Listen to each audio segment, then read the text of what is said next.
जय श्री कृष्णा। आप सबों को मेरा सादर प्रणाम। श्रीमद् भगवद गीता के 15वें दिन के पाठ में आपका स्वागत है। आइए शुरू करते हैं। गीता और सांख्य दर्शन तथा योग दर्शन। कुछ लोग ऐसा मानते हैं कि गीता में जहाँ जहाँ सांख्य शब्द का प्रयोग हुआ है वहाँ वह महर्षि कपिल देव के द्वारा प्रवर्तित सांख्य दर्शन का वाचक है, परंतु यह बात युक्ति संगत नहीं मालूम होती। गीता के 13वें अध्याय में लगातार 3 श्लोकों में तथा अन्यत्र भी प्रकृति और पुरुष दोनों शब्दों का साथ साथ प्रयोग हुआ है और प्रकृति पुरुष सांख्य दर्शन के खास शब्द हैं। इससे लोगों ने अनुमान कर लिया है कि गीता को कापिल सांख्य का सिद्धांत मान्य है। इसी प्रकार योग शब्द को भी कुछ लोग पातंजल योग का वाचक मानते हैं।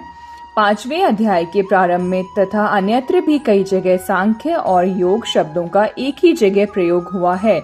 इससे भी लोगों ने यह मान लिया है कि सांख्य और योग शब्द क्रमशः कापिल सांख्य तथा पतंजल योग के वाचक है, परंतु यह बात युक्ति संगत नहीं मालूम होती।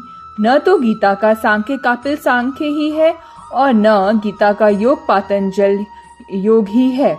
नीचे लिखी बातों से यह स्पष्ट हो जाता है। गीता में ईश्वर को जिस रूप में माना है उस रूप में सांख्य दर्शन नहीं मानता। यद्यपि प्रकृति शब्द का गीता में कई जगह प्रयोग आया है, परंतु गीता की प्रकृति और सांख्य की प्रकृति में महान अंतर है। कापिल सांख्य की प्रकृति तीनों गुणों की साम्यावस्था है, किंतु गीता की प्रकृति तीनों गुणों की कारण है, गुण उसके कार्य हैं।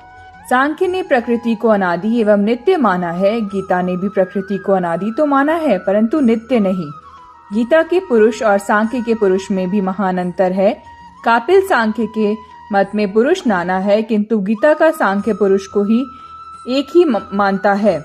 गीता की मुक्ति और सांख्य की मुक्ति में भी महान अंतर है। सांख्य के मत में दुखों की आत्यंतिक निवृत्ति ही मुक्ति का स्वरूप है। गीता की मुक्ति में दुखों की आत्यंतिक निवृत्ति तो है ही, किंतु साथ ही साथ परमानंद स्वरूप परमात्मा की प्राप्ति भी है।